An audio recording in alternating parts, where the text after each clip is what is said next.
matulog dyan. Ikaw na matulog! Matulog ka ha! Oh, bakit? Ano nangyari sa'yo?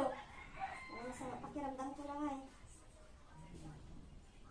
O sige, hayaan mo na bakit? Magpahinga ka lang dyan. Ako nang gagawa ng mga gawaing bahay sa kusina. Ako na magluluto. Ako na, gagaling din ako mamaya. Hayaan mo, magpahinga ka na dyan. Pahinga ka na dyan. Ako nang bahala. Kaya ko to. Bahala ka nga ron. Yan ka lang ha, pahinga ka lang. Sige. Matulog ka na. Itulog mo yan. Tulog ka na. Sigurado ka, ikaw na bahala dyan. Matulog ka na.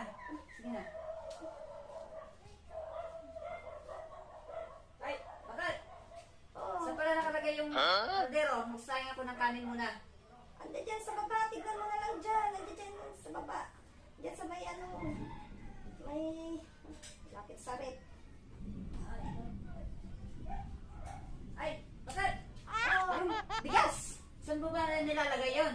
Saan yung lalagyan? andyan sa ano, sa may likod ng pintuan. Ito yung pintuan. Ay. Ito. Ay, bakit?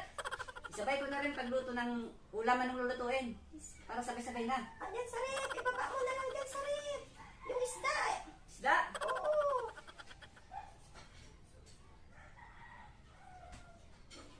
Ay, bakit? Oo. Saan yung kaserola?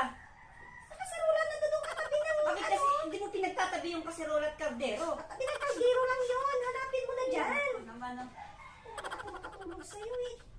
Ano naman kasi ng tanong mo. Ay, bakit? Saan yung kutsilyo at sangkala? Ang panghiwa ko ng isda. Ando doon lang sa may lagayan ng ano, yung mga plato. Dapat kasi nakabitin lang doon, nakikita. Hanapin mo na lang dyan, Lakay. Sige na, magpahinga ka. Ay, bakit? Bakit? Saan yung mga Ricardo, yung sibuyas, luya? Nakasabit lang dyan, yung mga Ricardo.